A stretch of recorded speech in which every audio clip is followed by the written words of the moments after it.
दत्ताच्या चरणी भक्ती महालक्ष्मीची आराधना, दोन्हीच्या कृपेने खुलते प्रत्येक साधना। दत्तात्रेय दयाळू, महालक्ष्मी करुणामयी, मार्गशीर्ष महिन्यात देवांचे मंगल मिलन, घराघरात उमटू दे आनंदाचे गाणं, घराघरात उमटू दे आनंदाचे गाणं। हाय, हॅलो, नमस्कार। कशा आहात तुम्ही सर्वजण? मस्त आहात ना? आय होप तुम्ही मस्तच असाल। तुम्हाला आजचा दिवस छान, मस्त, आनंदाचा आणि छान आरोग्यदायी जाऊ देत आणि तुमच्या मनातल्या सगळ्या इच्छा पूर्ण होऊ देत, हीच मी ईश्वरीचरणी प्रार्थना करते आणि आपल्या व्हिडिओला सुरुवात करते। तर सर्वात आधी तुम्हाला दुसऱ्या मार्गशीर्ष गुरुवारच्या खूप खूप शुभेच्छा। आणि आज आहे पौर्णिमा, मार्गशीर्ष पौर्णिमा, ही त्यामुळे खूप चांगला दिवस आहे, दत्त जयंती आहे। तर ही पौर्णिमा खूप महत्त्वाची असते। त्या दिवशी आपल्याला अन्नपूर्णा देवी आईची पूजा करायची असते, किचनची सर्वात आधी पूजा करायची असते। सर्व करून साफसफाई करून देवपूजा माझी झालेली आहे नेहमीप्रमाणे, आणि देवपूजा माझी लवकरच होत असते। तर आता ही पूजेची मांडणी करायची, सगळं काही घेऊन आता मी बसणार आहे। एकाच जागेवर सगळं घेऊन बसले की मग हाताशी फटाफट आपल्याला पूजेची मांडणी करता येते, सारखं उठावं लागत नाही। तर आज दत्त जयंती आहे, तर त्याचबरोबर आज स्वामींची आपल्या पूजा करणार आहे, छान अभिषेक घालणार आहे, ते ही सगळी पूजा करणार आहे। तर चला, आज आहे दत्त जयंती आणि त्याचबरोबर महालक्ष्मी मातेचा दुसरा गुरुवार आज आहे आणि अन्नपूर्णा मातेची सुद्धा आज आपल्याला पूजा करायची आहे। सगळं देवपूजा धुवून, देव स्वच्छ धुवून माझी देवपूजा झालेली आहे आणि किचनचा आज स्वच्छ कट्टा वगैरे साफ करून तिथे आज आपल्याला गॅसची पूजा करायची आहे। तर मी नेहमीप्रमाणे तिथे टाईल्सवर म्हणजे किचनच्या इथे ना स्वास्तिक काढत असते, शुभ असतं, ते चांगलं असतं, त्याच्यामुळे ना गॅस शेगडीची सुद्धा पूजा मी करून घेतली आहे। आणि आज दत्त जयंती आहे, तर स्वामींना आपल्या गुरुवार आहे, तर आज अभिषेक घालणार आहे। तर छान असं मी पंचामृत केलेलं आहे आणि अभिषेक घालते। चला, श्री स्वामी समर्थ, श्री स्वामी समर्थ, श्री स्वामी समर्थ, श्री स्वामी समर्थ, श्री स्वामी समर्थ।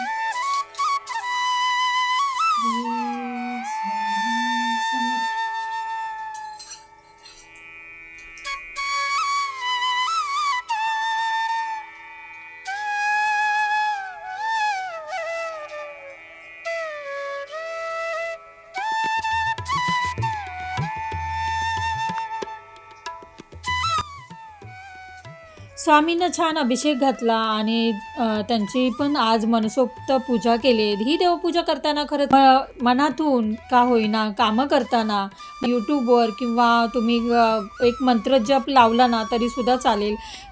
नामस्मरण ही खूप मोठी गोष्ट आहे आणि नामस्मरणामध्ये इतकी ताकद आहे ना, ती कशातही नाही आहे। त्याच्यामुळे ना खरंच देवपूजा करताना ही नामस्मरण केलं पाहिजे आणि त्याच्यामुळे ना खरंच आपले सगळ्या अडचणी तर दूर होतातच आणि आपल्या मनामध्ये जे वाईट विचार येतात किंवा काही असेल ना तर ते येत नाहीत आणि आपलं मनसुद्धा प्रसन्न राहतं। तर त्याच्यामुळे ना आज स्वामींची पूजा केल्यानंतर मग मी अन्नपूर्णा मातेची सुद्धा सकाळ सकाळच पूजा किचनच्या कट्ट्यावर केली।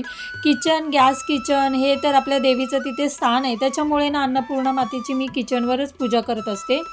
तर अन्नपूर्णा मातेची पूजा केली, छान हळदी कुंकू अक्षता वाहून त्यांची सुद्धा मस्त अशी मनसोक्त आज पूजा झाली आहे माझ्या हातून।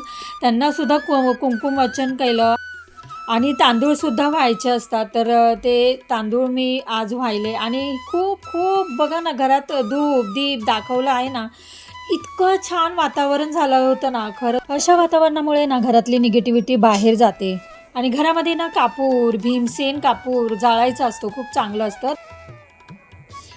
तर हा मी साधा सिंपल असा प्रभावळ बनवलेला आहे आणि बघा हे असं ठेवलेलं आहे, बाजूने मी फुलांचं डेकोरेशन केलं आहे, हे एमर्जन्सीसाठी केलेलं आहे।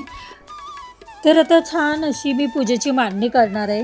तर सर्वात आधी आहे ना अक्षतावर अष्टदल कमळ काढून घेतलं आहे आणि त्याच्यावर हळदी कुंकू वाहून आपल्याला महालक्ष्मीच्या नावाने कलश ठेवायचा आहे।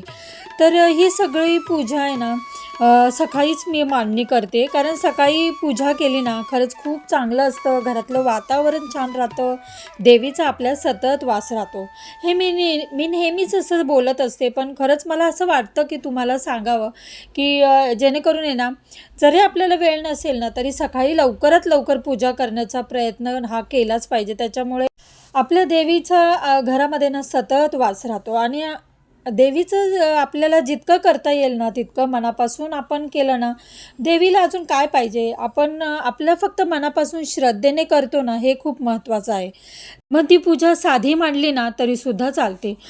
तर पूजेची मांडणी मी करत होती, पण मी कलश आहे ना देवी आईचा सजवत होते. नेहमीप्रमाणे मला काहीतरी सुचत असतं, माझ्यापेक्षा जास्त आराच्या पप्पाला सुचत असतं, तर ते मला मदत करत होते. मी सकाळी लवकर पूजा करत होते, ते घरीच होते.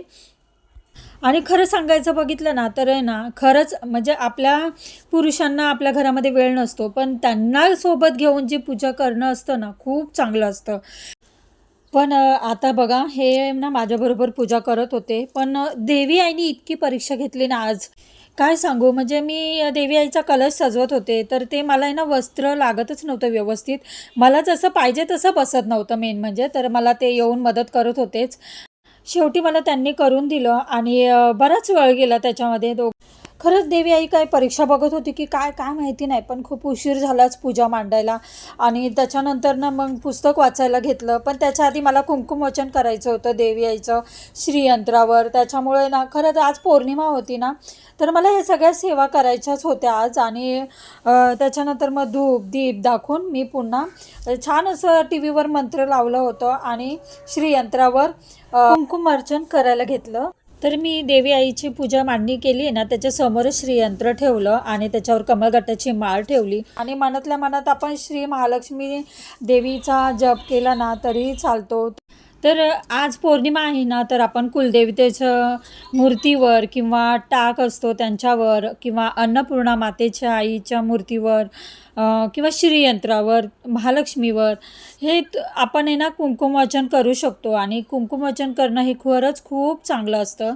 आणि हे जे कुंकुमवाचन आपण करतो ना, ते कुंकुमवाचन करताना मंत्र बोलायचं असतं किंवा श्रीसूक्तम आहे, बरंच काही देवी आईचे मंत्र आहेत ते म्हटलं तरी चालतं. किंवा साधं सोपं आपण ओम श्री महालक्ष्मी नमः असा मंत्र म्हणत म्हणत सुद्धा कुंकुमवाचन करू शकतो. आणि हे जे कुंकुमवाचन 108 वेळा करायचं किंवा 11 वेळा, तुम्हाला जेव्हा वेळ मिळत असेल तर तुम्ही 108 वेळा करा किंवा तुम्हाला जमेल तितक्या वेळा केलं तरी सुद्धा चालतं. फक्त आपण जे काय करतो ते मनोभावे करायला पाहिजे, श्रद्धेने करतो, ह्यालाच महत्त्व असतं. आणि देव आहे ना, तो आपल्या भक्तीचा भुकेला आहे, त्याला काही नको असतं. त्याच्यामुळे ना खरंच मनापासून एवढंच करायचं असतं. आपण जे काय करतो ते मनापासून श्रद्धेने करायचं असतं. तर आता आहे ना, मी हे जे कुंकुमवाचन करते ना, ते कुंकुमवाचन मंत्र म्हणत म्हणत करायचं आहे. खालून वरपर्यंत असं कुंकुमवाचन करत जायचं. आणि हे जे कुंकुमवाचन केलेलं असतं ना, ते कुंकू आहे ना, त्याच्यानंतर डब्बीत भरून ठेवायचं आणि ते आपण आपल्या घरातल्या कुटुंबांना आपल्या सगळ्यांनी लावायचं असतं. नेहमी कामाला जाताना किंवा घरातून बाहेर पडताना किंवा घरामध्ये जरी असलं ना तरी सगळ्यांनी हे कुंकू लावायचं असतं, तर चांगलं असतं. तर हे आता मी कुंकुमवाचन करून झाल्यानंतर छान अशी माझी देवपूजा आज मी करत होती ना, हे सगळं काही सेवा आईच्या, खरंच खूप खूप छान वाटत होतं, मन प्रसन्न वाटत होतं. श्री महालक्ष्मी नमः. ओम श्री महालक्ष्मी नमः.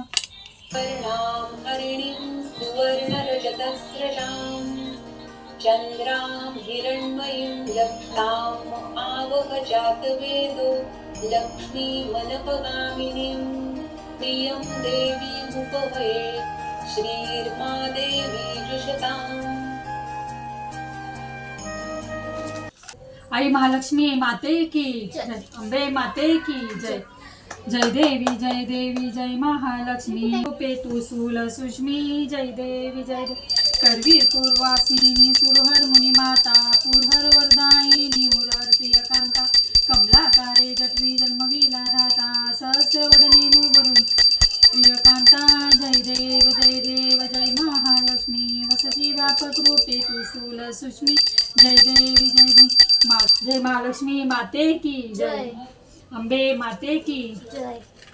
सर्व मंगल मांगल्ये शिवे सर्वात साधिके शरण्ये त्र्यंबके गौरी नारायणी नमोस्तुते. आई अंबे माते की जय. महालक्ष्मी माते की.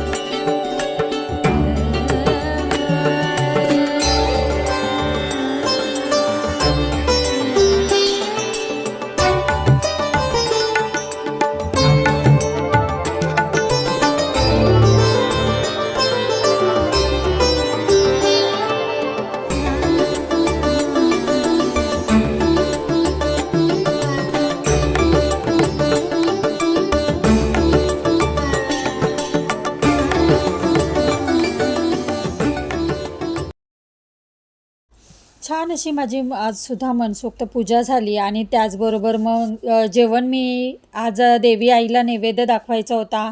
आणि स्वामींना आवडतं म्हणजे मेथीची भाजी, मिरची भजी आणि त्याचबरोबर आणि मटर पनीरची भाजी बनवली. देवी आईला प्रसाद लागतो त्याच्यासाठी दर गुरुवारी खीर बनवतेच. आणि ते मिरची भजी बनवून झालेत, त्याचबरोबर पालकची भजीसुद्धा बनवून झालेत. आता देवांना नैवेद्य दाखवून घेते. डाळ भात, मटर पनीरची भाजी, मिरची भजी, पालकची भजी आणि मेथी, बारीक मेथी खूप छान लागते, ते बारीक मेथी आज बनवली आहे मी. तर असं जेवण आज पूर्ण बनवलेलं आहे. आणि हे बघा पालकची भाजी पण अशी खूप छान वाटते, कुरकुरीत अशी होते. तर हे बघा आता देवाला मी नैवेद्य दाखवून घेते. चला.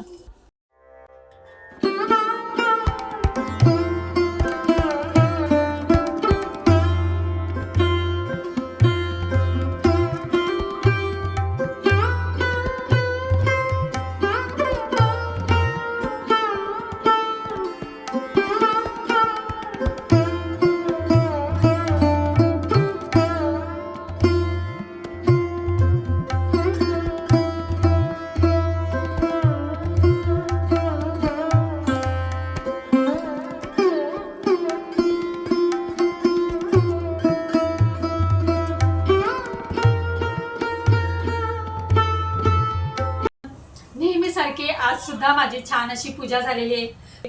आणि त्याचबरोबर आज पौर्णिमा आहे, त्यात दत्त जयंती आहे. आणि मी श्री स्वामींना मस्त असा अभिषेक केला आहे, त्यांची सुद्धा पूजा केली आहे. आणि अन्नपूर्णा मातेची पूजा करायची असते, किचन आपले जे गॅस गट्टा ह्यांची पूजा करायची असते. तर खूप छान आजचा दिवस इतका छान आहे ना. तसं पौर्णिमा आहे तर कुंकुम वाचन करायचं असतं. तर आज तुम्ही बघितलं मी कुंकुम वाचन सुद्धा केलं. तर हे सगळी पूजा करताना खरंच खूप छान वाटलं, मन सुद्धा प्रसन्न झालं. आणि नेहमीप्रमाणे पूजा आज सुद्धा झाली आणि तुमच्या मनातली सगळी इच्छा पूर्ण होऊ दे. आणि चला आता व्हिडिओचा मी इथेच एंड करते. व्हिडिओ आवडला असेल तर नेहमीप्रमाणे लाईक, शेअर, सबस्क्राईब करा. तर पुन्हा भेटूया अशाच नवनवीन व्हिडिओमध्ये. तोपर्यंत खुश राहा, आनंदी राहा, काळजी घ्या. बाय. श्री स्वामी समर्थ.